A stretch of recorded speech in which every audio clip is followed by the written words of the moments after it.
Hi guys, so if you're not living on the island of Ireland, you could be forgiven for not knowing that Saturday marked the Northern Ireland centenary. It was not covered to any great extent outside Ireland. Ironically though, RTE, the Irish state broadcaster, provided more coverage than most outlets in Great Britain. Large numbers filled the streets of Belfast, and some say as many as 100,000 people attended.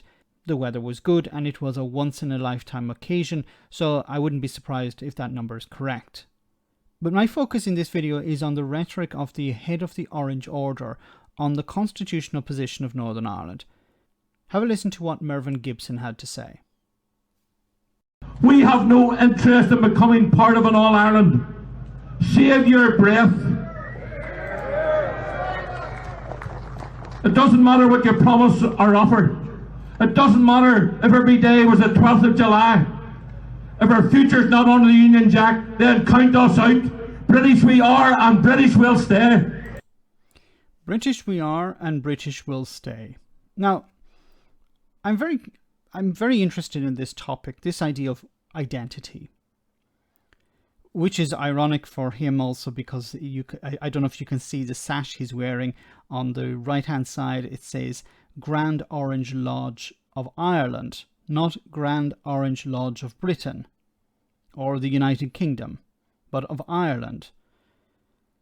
So is he Irish or is he British? But for me, the whole issue of identity is something internal. It's not external. You know, what's written on your passport does not really identify you as what you truly feel you are.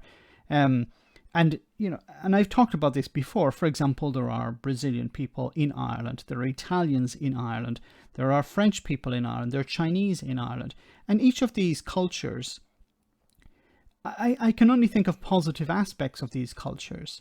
So for example, Italians with their food, with their music, with their style, the Chinese with their food, with their clothing, with their dragons, with their parades, things like this. It's always something very positive.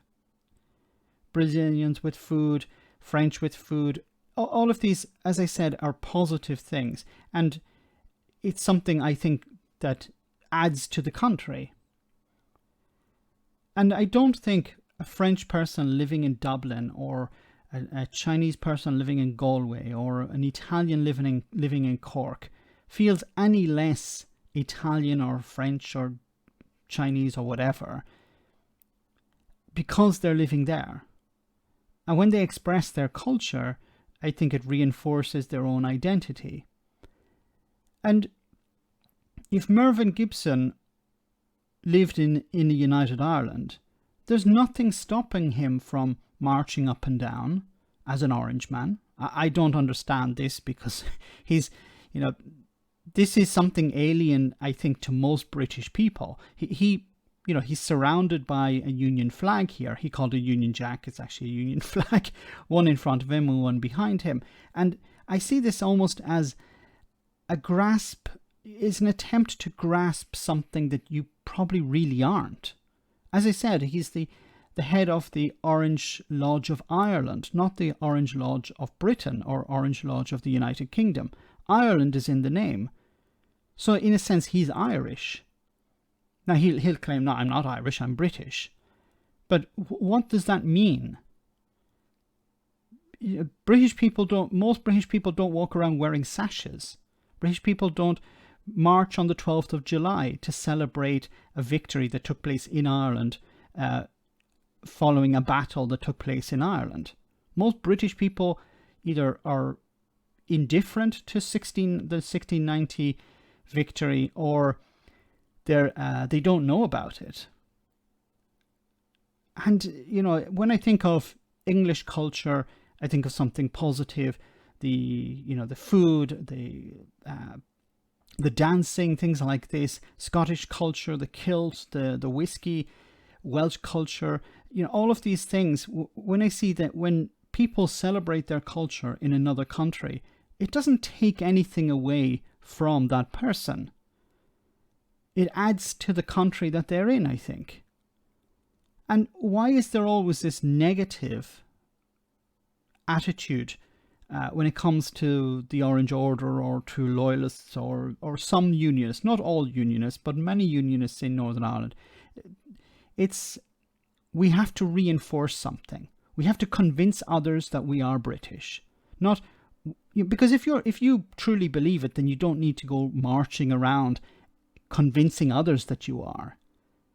Shouldn't you be happy that you are British inside? And who is actually taking that away from you? Nobody's taking it away from you. I imagine Mervyn has a British passport, if he has a passport at all. And nobody's going to take that away from him. If the piece of paper means that he's British, I presume the piece of paper is not what identifies him as British in his mind. It's the fact that he loves the flag, the fact that he loves the music, that he perhaps loves the language. I don't know. But once again, I struggle with this idea that people believe that if I'm in another country, my culture is gone.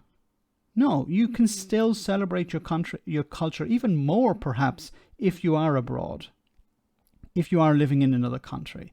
And a united Ireland would be another country. It would be another country for Irish people, and it would be another country for unionists if they claim to be British. But it's not something negative. It can be something positive. Let me know in the comment section, guys, what you think about all of this. As always, your comments are greatly appreciated. Thanks a lot.